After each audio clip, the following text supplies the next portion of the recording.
Quế Hoa muốn đuổi Ibu và mẹ ra khỏi nông trại, cô còn muốn Azima biến mất, vĩnh viễn không bao giờ trở về từ bệnh viện. Hành động điên rồ của con mụ đó đã khiến cả nông trại rơi vào cảnh hỗn loạn. Azima đang được điều trị trong bệnh viện, tình trạng từng lúc nguy kịch, ngay cả bác sĩ cũng nói cơ thể cô ấy vô cùng yếu, cần nghỉ ngơi và chăm sóc lâu dài cẩn thận. Mẹ của Ibu luôn ở lại nông trại, giúp trông nom nông trại và bọn trẻ. Mẹ Ibu lo rằng bệnh của Azima kéo dài quá lâu, sợ rằng cô ấy sẽ không chịu nổi, mà Ibu gần như mỗi tuần đều phải chạy qua lại giữa bệnh viện và nông trại, vừa chăm sóc cho Azima, vừa lo việc nhà cửa, khiến anh kiệt sức không còn hơi sức nào. Thế nhưng đúng lúc quan trọng này, con mụ Quế Hoa lại chẳng có chút thương cảm nào. Bà ta ở trong nông trại, suốt ngày la lối om sòm, nghĩ đủ cách để hành hạ mẹ của Ibu. Mụ ta buộc tội bà xen vào chuyện người khác, nói bà vừa nghèo vừa vô dụng, lại cứ hay đến gần bên Ibu. Thậm chí mụ ta còn dọa sẽ đuổi bà khỏi nông trại,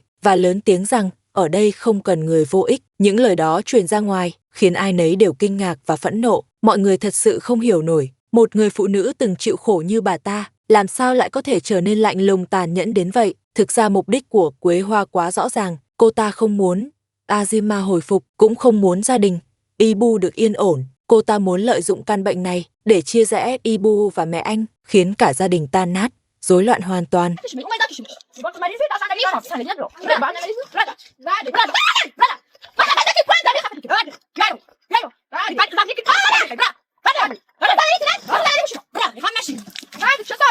Quế Hoa hiểu rất rõ, chỉ cần mẹ của Ibu bị đuổi đi và Azima trở bệnh nặng hơn, thì Ibu sẽ rơi vào cảnh cô độc, không ai giúp đỡ. Đến lúc đó, cả nông trại sẽ hoàn toàn nằm trong tay con mụ ta. Mụ thậm chí còn nói rằng Azima là kẻ vô dụng, không đáng cứu, cũng không đáng thương hại. Giọng điệu tàn nhẫn đó khiến ai nấy đều không dám nói thêm lời nào. Thế nhưng mẹ của Ibu vẫn giữ im lặng trước tất cả. Bà chỉ lặng lẽ chịu đựng, vì bà biết lòng của Ibu và Azima đã bị Quế Hoa làm tổn thương sâu sắc. Bà cũng biết Azima đang nằm trên giường bệnh, nói năng còn rất khó khăn. Nếu lúc này mà xảy ra cãi vã, thì mọi chuyện sẽ càng tệ hơn nữa. Lúc này, Ibu đang ở bệnh viện chăm Azima, anh đã quá mệt mỏi rồi. Còn mẹ của Ibu không muốn vì cãi nhau với Quế Hoa mà khiến nông trại rối tung lên. Bà chỉ mong khi Ibu trở về, thấy nông trại vẫn bình yên như trước.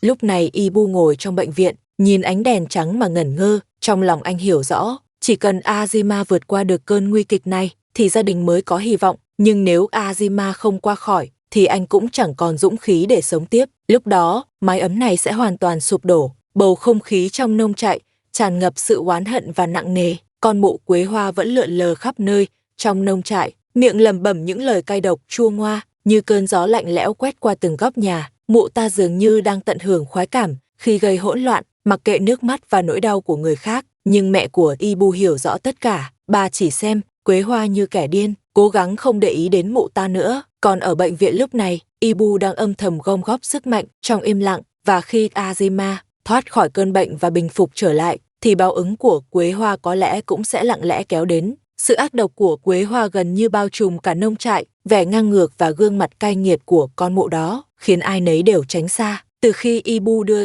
Azima vào thành chữa bệnh, thì Quế Hoa liền cho rằng nông trại này là thiên hạ của mụ ta. Mụ đi qua đi lại trong sân, cố tình để mẹ của Ibu nhìn thấy vẻ mặt kiêu ngạo, coi thường mọi người của mình. Mụ ta hiểu rất rõ, chỉ cần Ibu không có ở đây, thì sẽ chẳng ai ngăn được mụ. Vì vậy, con mụ càng ngày càng trở nên quá quắt, thậm chí trước mặt mọi người, mụ ta còn đe dọa mẹ của Ibu bằng giọng lạnh lùng và tàn nhẫn.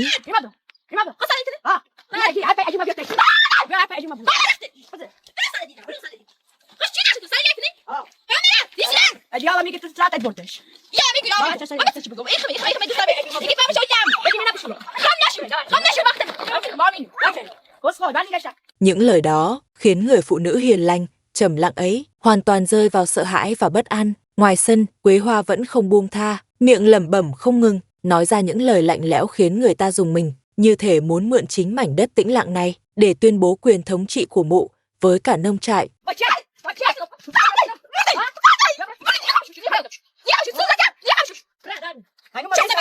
Mụ ta vừa bôi nhọ mẹ của Ibu, vừa quay sang chỉ trích Azima, nói rằng cô chỉ là kẻ bệnh tật vô dụng, chỉ biết kéo người khác xuống. Thậm chí, con mụ còn mong cô sớm biến mất, để Ibu không còn chút ràng buộc nào nữa. Sự tàn độc và lạnh lùng ấy khiến bầu không khí trong nông trại trở nên ngột ngạt. Gió lùa qua hàng rào cũ kỹ, khuấy động bụi đất và lá khô, kèm theo vài tiếng chim kêu thảng thốt, như đang thở dài cho mảnh đất này. Mẹ của Ibu hiểu rõ trong lòng rằng những ngày gần đây, Quế Hoa đã hoàn toàn mất kiểm soát. Chỉ cần bà nói thêm một câu không vừa ý, thì con mụ đó có thể thực sự ra tay. Cùng lúc ấy, tại thành phố cách xa nông trại, Ibu đang ở bên cạnh Azima, đưa cô đi hết phòng khám này đến phòng khác. Hành lang bệnh viện sáng rực dưới ánh đèn trắng, không khí nồng nặc mùi thuốc khử trùng. Sắc mặt Azima nhợt nhạt, cơ thể yếu đến mức đứng cũng không vững. Mỗi lần khám xong cô đều phải dựa vào ghế nghỉ rất lâu, hơi thở gấp gáp, mồ hôi lạnh túa ra khắp trán. Ibu vừa đưa nước cho cô, vừa lo lắng nhìn đồng hồ trên tường.